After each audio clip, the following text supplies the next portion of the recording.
Hey everybody, it's Erik, co-founder, partner of Village Global, a network-driven venture firm. And this is Venture Stories, a podcast covering topics relating to tech and business with world-leading experts.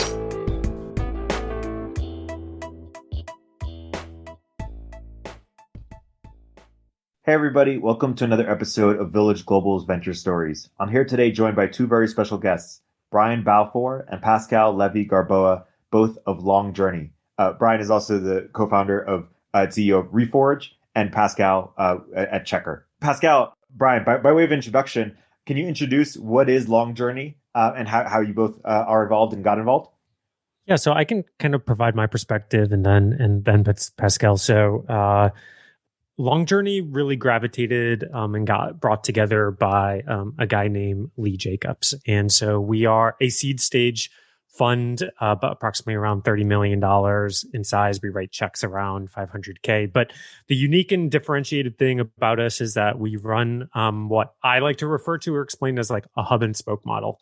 So there's a couple partners that are kind of like the hubs and full-time on it. That's Lee Jacobs, as well as Cyan Bannister, who was previously at Founders Fund. And then we have a bunch of awesome kind of part-time partners that I consider spokes, including myself, Pascal, John Brook, who was at Mozilla, a couple other partners who are the founder of Dandelion Chocolate.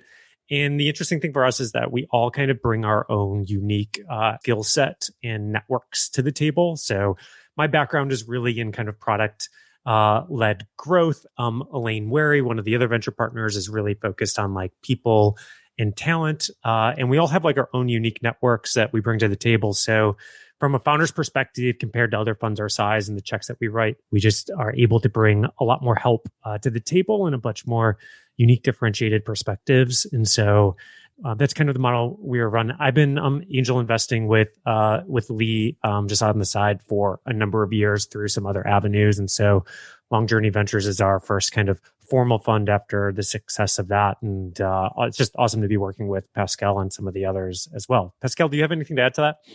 Yeah, I mean, I think that we're indeed this kind of federation of not states, but of angels that are helping companies as much as we can. And as for me, I mean, I've invested in 120 companies before bending with the rest and becoming a spoke, as Brian says, including Checker, Notion, Trusted Health, and many others, Caviar. So it's interesting to be part of a group of other people that can invest their time and energy with the founders that we all bring to the hubs and get different perspectives. And also when we can really help companies, then it's much more firepower than when we did it on our own. And Brian, why don't you introduce Reforge and your background as it relates to that, and then Pascal, your operating background as well, and then we'll dive into some of your areas of expertise. Yeah, I think the other unique part I forgot to mention about the spokes is that we're all kind of operator partners, so we're all operating in some different capacity. And so, so my history is I did a couple of venture-backed companies early in my career, one in the social gaming space during the whole Zynga, Farmville, Playdom, that whole craziness, and another one in the education space, but I ended up spending a few years at HubSpot as the VP of growth there, kind of pre and post IPO, helping do two things with them, help transition the company from a marketing and sales led model to more of a product led growth model. And then also establish new product categories for them. So at the time, they only had the marketing product. And now if you're familiar with HubSpot, they have the CRM, the sales hub, the service hub. And so myself and a couple others helped establish that division as well. But out of my time at HubSpot led to what I now work on today, which is Reforge, which is essentially we're a professional education network for mid-career professionals. So people 3+ years into their career, mostly for PMs, engineers, and growth professionals at the moment. And I just saw a need from my team. They were asking me every week about their own professional development, and I'd spend hours researching what to recommend them. I just kept coming up empty-handed. That made me feel like a terrible manager. It was obviously not a good experience for them as well. And so at the time, there was a ton of innovation in the help people get a job space, but not a ton of players in the I've got a job, I just want to kind of continue to go faster, get better, those types of things. And so Reforge, we partner with VP C-level executives at some of the fastest growing companies like Uber and Eventbrite and Atlassian. We spend hundreds of hours researching with them, helping synthesize just years and years and years of hard-earned insights on those front lines to pass down to kind of the next generation of leaders to help them accelerate their careers. And so we have programs across product, marketing, growth, and soon to be engineering as well. And so that's been kind of the history of Reforge. Awesome. Pascal? I also have an operating background as a founder. I started my career at eBay, actually, in France. I started a chatbot company before chatbots were cool. That's what brought me to the US. Turned down Sequoia, which I'm not proud of. For our Series I did A. not know that, by the way. I learned something about my partners as well. Yeah. That's interesting. Yeah. And then, that company, we got acquired by Nuance Communications. Then started another one, kind of an on-demand company before on-demand was cool. And that one didn't work. But at the same time, I started investing. I had invested in Checker, among others. And Checker was around nine people, and the CEO and I were very close. And he asked me if I could join, and I decided to join. And so I went along for the ride. It was a fun ride. I stayed there for 4 years, from 9 people to I think 400 when I left. And since then, I've been angel investing, traveling a little bit with my family when COVID allowed us to travel. And now I actually live in Europe, as you can maybe hear, because it's kind of dark here, and working on starting another company, actually. So if you were on chatbots before it was cool and on demand before it was cool, what's the next thing you're getting excited about before it's cool? I've been actually very involved in the no-code community in the last 6-9 months. So we started in a no-code school here, online no-code school here in France with a few friends, and I'm looking at things that are leveraging what I've learned at Checker, really about transforming SaaS companies into platforms, what was my role with the BD team that I led there, and so I'm looking at things. At the intersection of SaaS and fintech companies. That's what will probably be cool in a few years. Cool. So I want to transition to some of the areas in which you guys have expertise and where you advise companies. One of them is go to market. Brian, I want to start with you. What are some of the top mistakes you see early stage founders make as they put together their go to market strategy? I mean, I think most of the mistakes, this is going to sound like a little too casual to begin with, but I think most of the mistakes just stem from just not having a strategy in general. So a lot of times, like reading through seed pitches and talking through with founders, I see a lot of go-to-market strategies that's essentially just like a list of marketing channels, and or some other piece, like our go-to-market strategy is freemium, for example. So some kind of answer like that.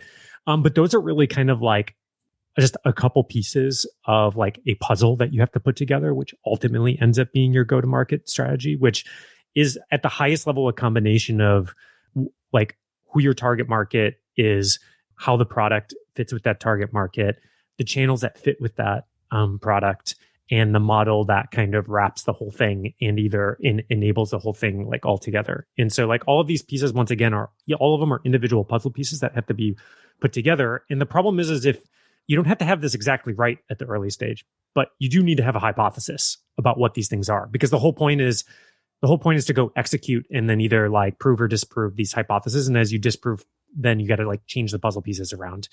And so like I wrote this long series of blog posts a while back on what I call like the 4 fits that talks about all these pieces going together. But essentially all of the other problems that we see, whether it's measuring the wrong metrics, hiring the wrong people, for example, all of these things stem from like a disconnect from the strategy and those components. So talking about a lot of those other things is like one of my common questions I'd love to ask companies is like, how do you measure success? How do we know if we're winning, a year from now? And often they just start like listing off metrics, DAO over WOW, WOW over MAU, like whatever it is. And the problem with that is that a lot of times those metrics are just coming from a standpoint of seeing like what other companies are measuring. And what a great answer looks like is like, well, hey, here's the strategy. Here's how we're differentiated in the market. Here's how we serve the user. And here's how the metrics reflect that. So it's the strategy informing the metrics rather than the metrics kind of informing the strategy. And the same thing kind of goes with the team, right? A lot of times I see people kind of throw up like a general profile, like a growth manager, a growth marketing manager. And I see like experience with almost every type of marketing or type of growth lever kind of listed in the thing. And oftentimes when I see that, what they're doing is what they're trying to do is hire somebody to define the strategy for them. And the problem with that is at the early stage is that if you, the founder, don't have your expertise in this, it's extremely hard to hire somebody full-time that has enough experience that you can afford, right, to like do this and for you. And hiring somebody that's not as experienced to junior to define the strategy for you can lead to all sorts of problems and all sorts of mistakes. And so oftentimes there's all of these mismatches on hiring because the hypothesis of the strategy hasn't been formed first. And so that's either like a mismatch in skill sets. Like you really need a performance conversion optimized person versus more of a qualitative brand focused person, or there's like a channel mismatch, or there's just a growth motion mismatch, right? Like your product led growth and you're trying to hire a marketing person like really early. So all of these mismatches occur when you don't have a pretty good hypothesis around this go-to-market strategy and these components, and you're hiring against the hypothesis. You're designing the metrics against the hypothesis and not the other way around. And so that's fundamentally where like I see a lot of the biggest disconnects from. Yeah, and I mean, when you think about reasons why they don't create the strategy or why they're trying to hire is because they often don't understand how to even start or how to think about strategy from the foundation up. What frameworks do you recommend they think through? And obviously it depends on the company, but maybe some examples of sort of frameworks or things that people should know in order to create a successful strategy. So one thing like this is where advisors can really help and provide like a lot of leverage, like because getting this thing right kind of leads to avoiding a lot of downstream mistakes. So whether you're not getting or you're not getting it from your investors, like this is like where the advisors can start to take shape. There's essentially, besides the 4 fits framework that I described, which helps you think about it at a very high level. If I wanted to think about it more from a bottoms up perspective, there are 2 primary things that I would think through. One is what we call use cases within Reforge. And so use cases is a combination that combines the problem, the persona, what we call the why, essentially the motivation, the alternative that customers might seek out, and other components like natural frequency of usage as well as natural frequency of adoption. So like how often is your target customer within the market considering your solution or like the alternative, which is very different depending on the type of product. And what this does is it like forms it from a very user first, problem first perspective. And all of forces you to think about all of those components and how they fit together, because like one informs the next. The problem informs the persona, which informs the alternative, which informs the why, and so on and so forth. And so like and the challenge here is like when I see startups do this exercise, they tend to list out like 5 different use cases or 6 different use cases, like all these things, right? And the reality is like at the early stage, you can kind of really only build for like 1, maybe 2 super efficiently. And so a lot of times startups launch, they get all of these people in the product, and then they hear about all of these different use cases for the product. But the problem with that is just because the use cases are present doesn't mean you should strategically choose to focus on them. Because just focusing on all the things that are present kind of just leads you to like go into a bunch of different directions. And so like that's the first one that we think about. And then the thing that layers on top of that, which I think you've had some guests on previously about, is just what is your growth model? And specifically describing your growth model in the context of growth loops, these self-reinforcing cycles, whether it's around virality, content, paid mechanisms, and specifically like what is driving those loops and how they align to your use cases as well. And so those are kind of like the 2 levels of things that I like to go through. But I don't know, Pascal, how do you think about this? Because your growth experience is very different than mine. You're much more on like the partnerships type of side with Checker and stuff. So I'm interested for those who who might be more relevant to that type of growth model? What do you think is really important to look at the beginning?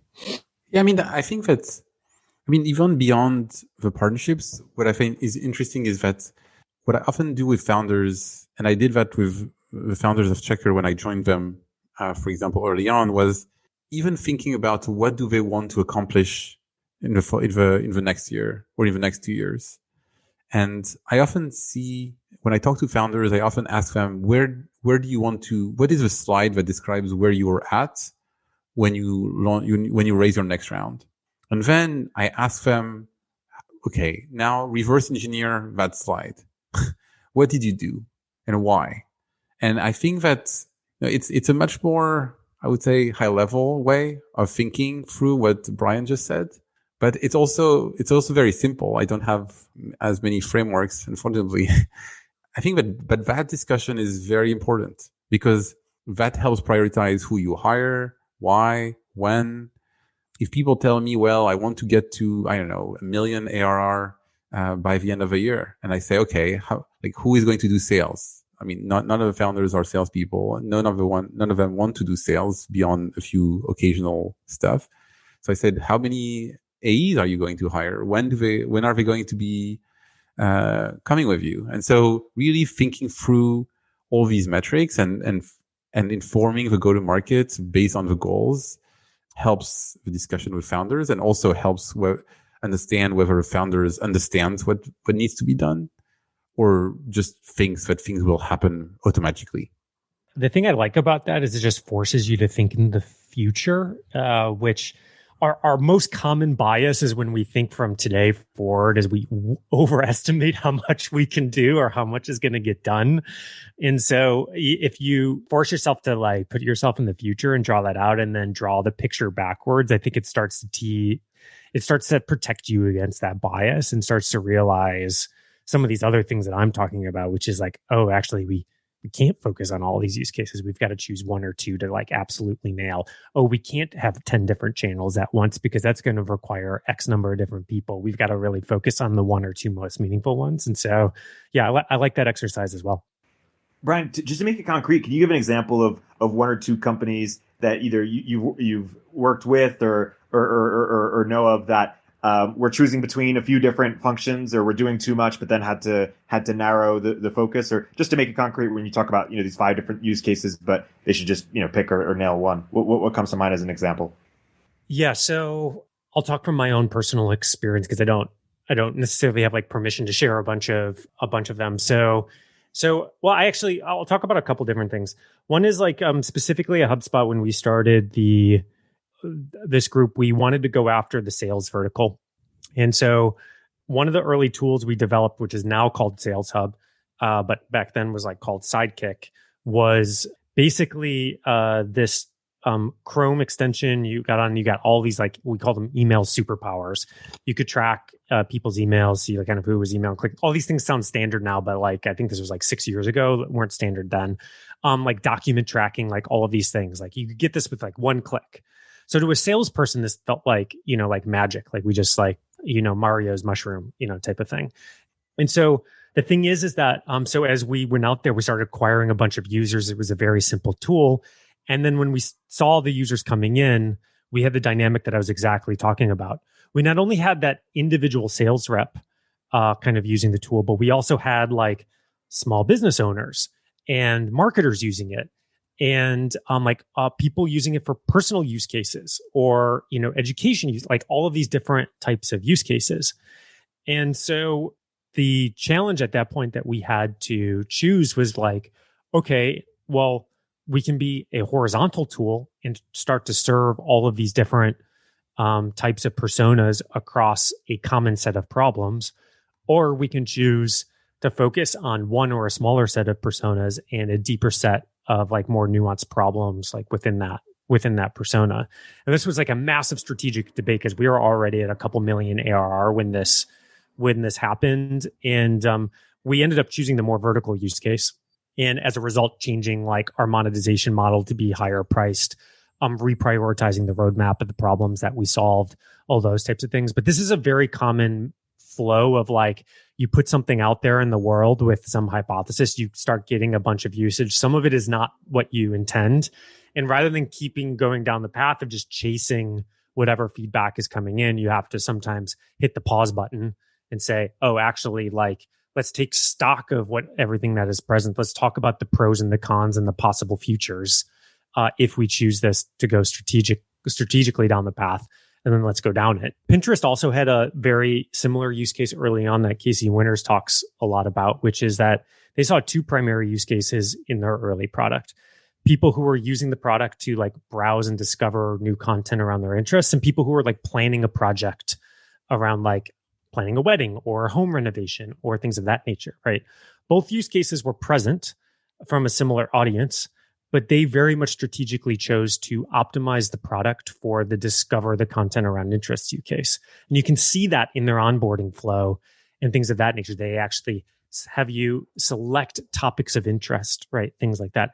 And the reason is because the project planning use case, while saw a high intensity of use while you were planning a project, as soon as you were done planning the project, you would churn off the product, right? And so to build a huge, large consumer product, which was ultimately their ambition, that was a poor use case to prioritize as the dominant use case in their model. And so they strategically chose the other one. The other one still occurred and happened, but they aligned the team and the product experience around that. And so that's just like a couple examples that I can think of off the top of my head. You were talking about loops earlier. Talk more about that, and maybe if you can give an example of what mistakes people make when they think they have loops, but they don't actually have loops. Like, what do people not fully appreciate or have misconceptions around the concept of loops? The biggest misconception is that a channel equals a loop. So I ask, like, what is a loop? And they'll be like, oh, like Facebook or, like Google. And that's not a loop. It's one step in the loop, right? And so a loop kind of completes the cycle of how you go from where you're distributing your message to how the user signs up to what they do in the product that then leads back to the distribution piece. And so that's the biggest mistake. And so it starts to combine all of these factors that we're talking about, not just the channel, but the product experience and then also the monetization model, right? So like a lot of times I see freemium SaaS companies come in and they're like, well, we grow virality. They do something in my product. They invite somebody to the project and stuff. And then I'm like, okay, well, what's your monetization model? And they're like, oh, well, it's free up until like 2 or 3 users, and then they have to pay. And then the problem with that is like, well, you're adding friction to your growth mechanism, right? And so you're artificially constraining your growth by doing that. And so then the whole conversation kind of ensues of like, well, what are other things that we can draw limits around to like convert people so that we can unconstrain, that loop and let it grow and let people kind of convert the other way. So channel is not a loop. That's the biggest one. And the second thing is like, anything can be, a lot of these mechanisms can be either loop or what we call linear within Reforge, meaning that they deliver nice incremental results, but not like compounding effects over time. And so like for one product, it can be a loop, and for another product, it can be linear depending on the product mechanisms and the users and all of these other components. And the biggest question to that is whether that self-reinforcing mechanism that you can reinvest whatever the output of the loop is back into the input continues, cycle after cycle, right? And so in some cases, like you just take a viral loop. Everybody assumes a viral loop is like a loop in itself. But in some contexts, right, especially in like work environments, for example, if your product really only spreads within a company, not company to company, then your ceiling, the ceiling of that loop is basically how many people are in that company, right? And so if you're targeting small companies, then that actually doesn't act as a loop, right? Because you have to keep feeding and signing on more companies through some other mechanism. Whereas other products like the one we're on now, Zoom, that only jumps within a company, but from company to company. And so in that case, that's like a real loop that has a super high ceiling and large compounding effects. And so those are probably, like the two biggest mistakes. When you're talking to enterprise companies and they're trying to address sort of what their sort of go-to-market motion should be, or who should be their first customer, or where in the stack they should focus, and in what capacity, how do you typically advise them, or what mistakes do they typically make, or what are your thoughts there? Yeah, I can start if you want. I would say that for this, the first mistake is trying to go either too small or too large. What I tend to say to founders, especially early on, is to get as much feedback as possible early on. And to do that, they need to go after a customer that they can work and that will be like other customers that will get next. So if you don't think that you'll get any of the enterprise feature, like SSO and things like that in the next 6 to 12 months, and you're going to go and try to get enterprise customers for your product, then maybe this is not how you'll get the right feedback. And my goal when I talk to founders is to help them understand that in a way their roadmap and their go-to-market map is a little bit like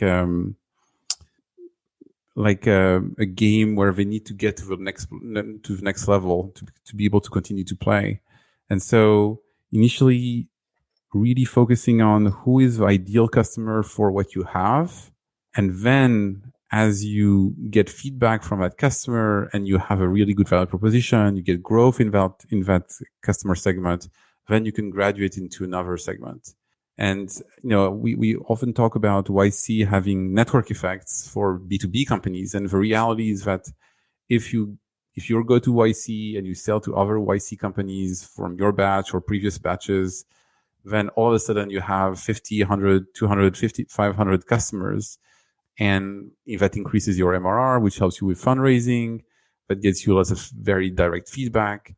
And that's very helpful. For Checkr, for example, when we started, I remember the first time I met Daniel, the founder, I didn't think he was going to pitch me Checkr. I thought that he was going to acquire my struggling company as he was working for a competitor of mine at the time. And I remember when he told me about the problem that he wanted to solve, I said, okay, I have 8 companies in my portfolio that I can introduce you to, and that could be first customers of Checkr. And then they went to YC. At YC, they had a few other companies that like DoorDash and HomeJoy and others that could be, and Instacart that could be early customers. So again, that allowed the company to learn, to build a product, so that when we got the master of the first world, Uber, knock at our door, we were able to tackle that and sign them eventually. Which forced us to build enterprise features, etc. But we were ready because we had seen, and we had at the time maybe 50 to 100 customers, and the funding necessary to build what was needed for the next level. Pascal, I want to focus on building a BD function within an org. When should a team hire their first BD or partnerships person, and what advice do you have for founders as they think about when and how to build that organization? Yeah, I mean, I think that BD has this kind of weird word in the startup world where people want to hire BD either too early or too late. In general, my advice here is to not hire BD too early because initially you want to do a lot of sales to really talk to customers, understand what they need.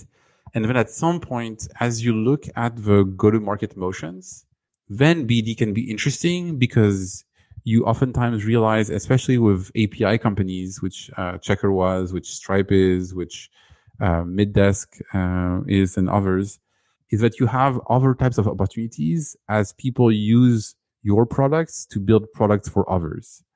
And I think that's when really BD becomes interesting, because it allows you to understand a specific go-to-market motion and see how you can replicate that more broadly.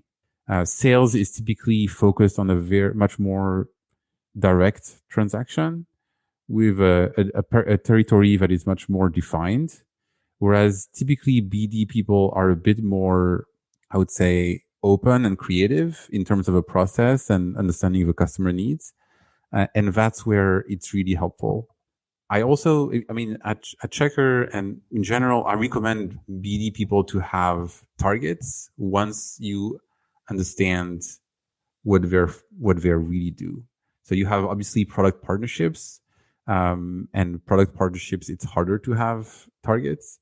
But oftentimes when you have more distribution goals, that's where you really need to make sure that your BD people are producing revenue. It will probably be revenue that will be slower to come initially because it takes years to compound, but it can be a very high growth lever, as it has been for Checker, for example, in recent years. Pascal, you mentioned, I've actually never talked to you about this, so I'm actually excited to ask a question here. You said too early or too late. Do you think that's the timing is similar for all types of companies? And if not, like, how do you know when it's too early or too late? How do you think about that? Yeah, I mean, I think that sometimes I hear founders that want to hire BD early because they see that as a hack, and they want to sign partnerships because they think that all of a sudden they will have access to other people's distribution, and they will grow immensely fast, quickly. And that obviously never happens. And it's funny because also in Silicon Valley, VCs don't like these models very much. So these are hard to fund, hard to find models. And so that's why I don't think that it makes sense to hire somebody doing BD exclusively super early on. I do think that for some types of companies, and especially API companies or what I call embedded companies, then it can be very interesting because if you're really an API company, you will find people use your products in new ways or in ways that you didn't anticipate. And so, for example, if I look at Checker, we had customers like Instacart and DoorDash, but we also had Zenefits that embedded Checker within their product. And Zenefits in that case was not the customer, or at least they were not only the customer, they were distributing Checker to their customers. And so that's a very different go-to-market motion, very different types of sales cycle in a way. And so at Checker, we built a team to go after these opportunities more proactively. I think that it was good that Daniel, the CEO, was actually the one who was involved in the discussion with Zenefits, if anything, because he could understand what these things were, understand what were the opportunities. And so as he was prioritizing the roadmap, then he was able to say, okay, this is not our motion number one, but this is our motion number two, and we're going to invest resources there. So I think it goes back to what you were saying earlier, where you need to invest in BD when you have cycles open for a new exploration. So in a way, BD is a channel, but it's a channel that you test when you have resources available to really understand that loop and build a loop versus just, I'm going to hire somebody and he'll figure something out or she'll figure something out. Yeah, I think kind of going back to what we were talking about earlier, kind of what I'm hearing is like, going back to the mistakes of everybody hears like these go-to-market motions of like product-led or partnerships or like whatever it is and think they're all equal. And actually there's like there's a spectrum of many nuances of them. And so, like when it comes to partnerships, there's of course, something that was very successful for HubSpot that a lot of people don't even know about is that we had essentially what was a value-added reseller program. We called them partners, where we basically signed up a bunch of middle-sized marketing agencies. There's tens of thousands of these in the US alone. And we taught them how to go from a project-based business model to a more recurring revenue-based model by selling like content and inbound marketing services. And HubSpot was the tool that they did that. And then we gave them a percentage of revenue in perpetuity. At the time we went public, that actually made up, I think, like 60% of new revenue or something like that at the time. It was bigger than our own internal like sales team. And so there's that type of model where there's like a real repeatable motion of signing up more and more of those types of partners and then reselling their service. Another type of that motion is certainly, I think you mentioned API companies where like Segment or Zapier, where essentially these partnerships are the product. The product is that you are bringing all of these things into like one central tool. Also, another very repeatable thing, which is very different than a partnership than like Uber or Lyft partnering with Google Maps to integrate the product, which is much more bespoke thing, and leverages two very different strengths of different companies, but it's like very different. And so, yeah, there's many gradients of these types of things. And those are like three in this category that immediately jump to mind. And oftentimes you have different teams. Like Stripe, for example, they had a team for your equivalent of Uber and Google Maps partnership type, which is like super strategic, one-offs, like super high impact, but like completely custom. And then the rest, like the more like SaaS companies selling their product to nonprofit, like a fundraising app selling to nonprofit, then that's a different team, like much more normal and repeatable, I would say. Pascal, when you're coaching founders on, and they're asking you for sort of advice for either on specific partnerships or how to really build out that org, besides what we've spoken so far, what else do you tell them? What common misconceptions do people have, or common mistakes, or things that are really important to get right that we haven't yet discussed? I mean, I think the last thing is really about the business model and the revenue share. Oftentimes, founders want to optimize revenue share too early.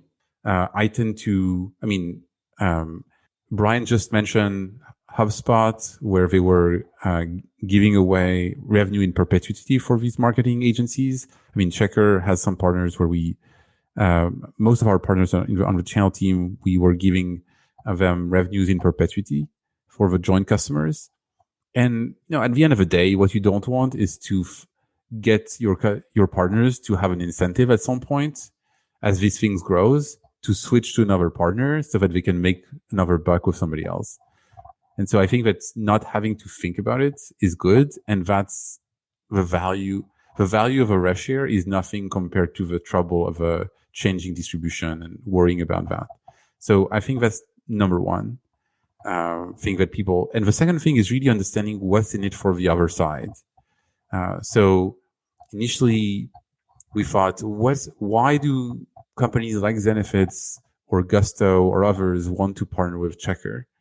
And then you realize, I mean, in a way, these SaaS companies becoming platforms, they want to offer more and more services to their customers, the best experience, so that a customer can do everything there. And the best way to do that is to integrate with other APIs. And so I think that it's really understanding what's in it for them. What's their value prop? Why would they do that? And they typically do it because they want to provide better value for their customers. And then if they can make money with it and monetize what they have, then it's obviously a separate thing. But it doesn't hurt. I can tell you that. Just plus one on your first comment, Pascal. Like I wasn't part of the decision, but I know that the decision was very controversial at HubSpot to offer in perpetuity because most value-added reseller programs at the time did not do that. The interesting thing that, of course, was only realized in hindsight was that it created much better retention for HubSpot customers that came through those partners, because those partners were incentivized to make them successful over the long term on the software. And as a result, actually, those customers had a higher healthier LTV to CAC ratio than those that came direct. And so, yeah, just plus with like thinking like long term on that and not optimizing it upfront makes total sense. I mean, one of the things that I've learned at eBay in my career is that when you make other people's money, some magic things can happen. And eBay was making their sellers money, and I can tell you that eBay grew on its own thanks to that. Yeah, I believe. Brian, I believe you've been sort of leading in the growth space for over a decade. When you reflect back at sort of what we've learned as an industry over time, or if you were to sort of characterize the different sort of like waves or phase changes in our knowledge of how to do this well, how would you sort of characterize, just give context to sort of the different phases or waves or what we've learned over time? Oh, interesting. I don't think I've thought about this question on such a macro level. I think ultimately, like, the waves are influenced or dictated by two things. Essentially, the large distribution channels that exist and the laws that govern them, right? So like as basically new major channels emerge, essentially new companies are always created on those channels because typically new laws govern them. And it's smaller companies that figure out these like new rules and laws and how to play into this like growing ocean before the companies who have like embedded themselves in one model before. So that's one thing. But two, just ultimately the general preferences of how people consume or buy like products. And so certainly the thing that is obvious now, but has been happening for many, many years and is not a new thing, is that individuals prefer to adopt and try and get engaged in products before like ultimately buying them. They do not like products pushed on to them like tops down. And so that's like the whole like product led growth motion in the enterprise. But that's been happening for I don't know how many years. Like Atlassian pioneered that, and they are like a 20-year-old company or something like that. So those are two ultimately the things that dictate it. So if I was to almost rephrase the question and be like, if I was in the founder seat, what should I be paying attention to?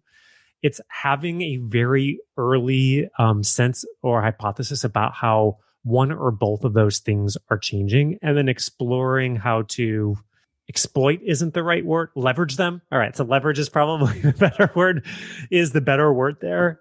Because ultimately that's how you find, like new waves to ride. But ultimately is like, the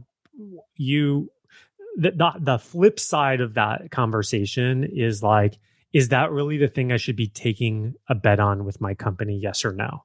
Should I be taking a bet on that new distribution channel or that changing preference? For some companies, yes, but for a lot of companies, the answer is no.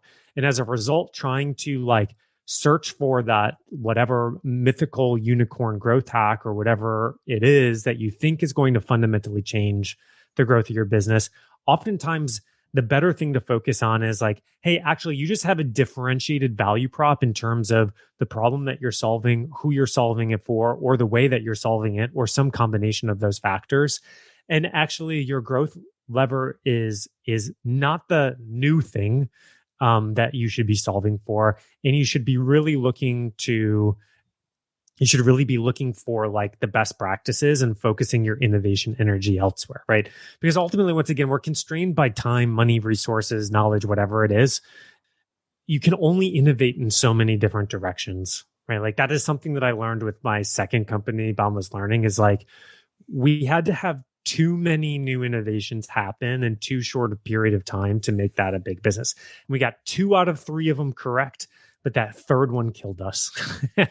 And so anyways, thinking through your question, like that's where I ultimately kind of navigate my way towards of what might be interesting for founders. I'm curious how community sort of sits in your framework, or how you think about it in the context of growth. It seems there's been a lot more popularity around not just the idea of minimum viable product, but minimum viable audience. People are trying to sort of create a science of community, quantify the benefits of it, determine, how startups should or should not invest in it and in what capacity. How have you thought about community and models of community, or just where community sits within your understanding of growth?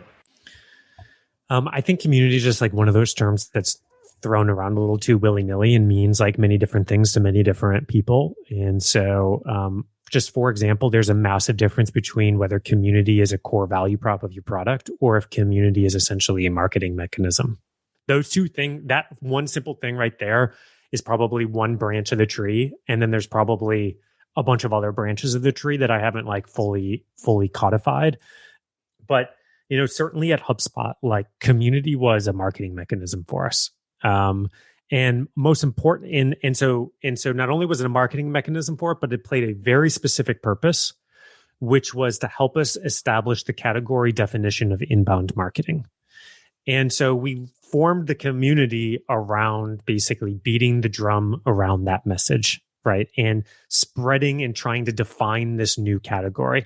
So strategically in the whole go-to-market motion, that is the role that the community played. It could have probably played a number of other roles, but that's the role that specifically it played at HubSpot. I think that's very different than something maybe like, I'm trying to think of a total, like Chief, the Women's Executive Professional Network, where community is the product, right? Or the Wing might be like another example, something like that. And as a result, they approach it very much strategically different. And so I think that's the first branch. And then I think one of the second branches is probably just not what community means to you strategically in the business, but what community means to like the members of the community. And so just equally like how you want them to serve a purpose for the company, there needs to be a common purpose that they serve like for each other. And that needs to be defined and codified. But I see a lot of companies right now like saying like, like I'm going to use like one of these community products. I'm going to throw up a Slack group or like something like that. And I'm just going to bring people together with a common trait. And I think that's like one step of many, many steps that you need to take for it to be part of it. And I would just say like, since we're talking about it right now, because it's incredibly commonly talked about right now as like the thing that you should do, which probably inherently means if you're just starting out today, you should not be doing it. Like you need to be like looking elsewhere, right? Because my guess is we're going to be sitting here a year from now and maybe like we'll be talking about some like, token blog post about how community fatigue, how like I'm part of like 100 different communities. I think that is probably going to happen because I think you're asking the question because you are seeing a lot of it, which I totally agree with. I don't know, Pascal, was community part of the strategy at Checker or any of the companies that have been in part of your portfolio?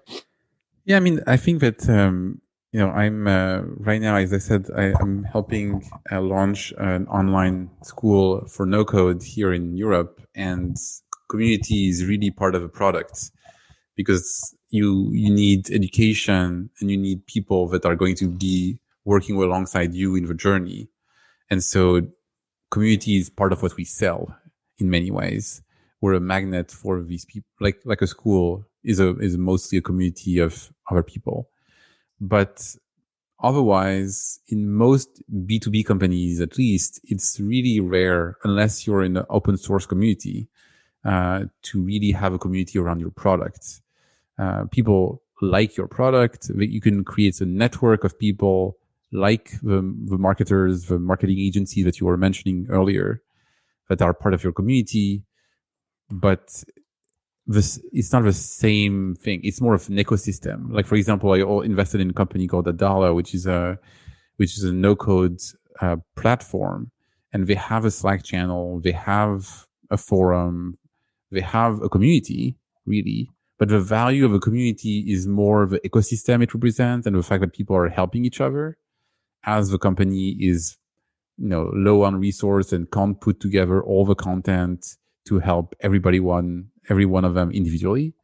So, but do I think that the community in 5 years or 10 years for Adalo, if it's successful, will be more of a marketing channel, as you mentioned earlier, or more part of a product? I actually believe it will be more a marketing channel in the end. And that's because the community will have evolved into more of an ecosystem with people with different interests, and working on these different interests on their own and alongside other people. So my last question then is, I think what's so amazing about the work that you guys are doing and just the startup ecosystem generally is that so many people are learning in public and we're all building on top of each other's knowledge base. And the same conversation in 2010 would have just had, way less, frameworks, examples, data, et cetera. And so I'm curious, especially Ryan, as someone who has a company that tries to quantify these learnings, what do we not get yet? Or what are you really curious about or curious to understand that, 5 years from now, 10 years from now, given enough data, examples, and people thinking about it, that we might have a better grasp of? I think that's hard to predict. And the reason it's hard to predict is because I think our industry is still in a zone where much of the hard-earned insights are still trapped in the heads of a very small group of people. And those small group of people tend to be on the front lines of like some of the fastest growing companies. But those people are also typically not the ones to pause and take the time to synthesize, codify, share it with like a broad group of people. And so unless you're one of like the lucky few people to be like working directly with those people, then you don't tend to learn them. And as a result, there's a lot of reinventing the wheel going on, right? So like one of the biggest customers of Reforge is Facebook. And at the beginning of Reforge, I was like, oh man, we have nothing to teach these folks, right? They have Alex Schultz and Javier, like the OGs of like the growth world, like people who know 10x more than me. But you realize in like a big company environment and stuff like that, even a company doesn't sit down and like codify and like pass these things down. And so I think as we do more of this in different environments, and it's not just codifying and synthesizing this thing, but it's how we transfer that knowledge to others as well in like different environments. But as we do that, it basically opens up the space for people to solve even more new and frontier type of things. It actually, the more somebody knows, the more people that know something, it pushes us to solve even more unique problems. And as a result, like this new thing emerges, right? And so that's why I think like my guess is actually probably 5 years from now, we will still be cracking the surface on synthesizing all of this stuff, because that's also because the technology and software landscape is like growing at a compounding rate as well.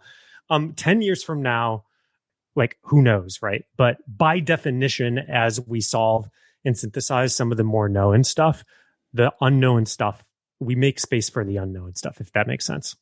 I think that's a great place to wrap.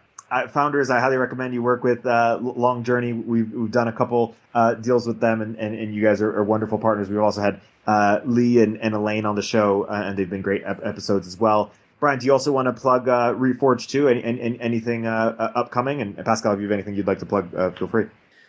Yeah, you can. If I blog very sporadically, I used to say monthly, but I can't even hold up that promise now. But at brianbalfour.com. So subscribe there for that. And then Reforge.com. We run a few different cohorts per year. Next cohort is coming up in spring 2021. So if you're a PM, engineer, or growth professional, would love to have you part of that. Yeah, so me, I mean, you can follow me on Tupac. It's like Tupac Shakur, but with an S. And without a tattoo. How did we not start with that, by the way? I feel like we should start with that next time. We should. So you can follow me at Tupac, so that when I launch my next venture, that's probably one of the places where I'll announce it.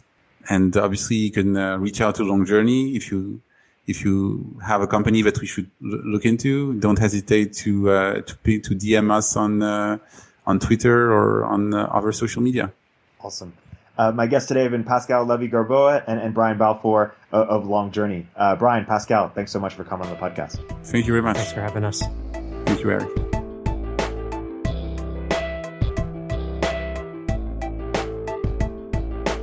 If you're an early stage entrepreneur, we'd love to hear from you. Check us out at villageglobal.vc.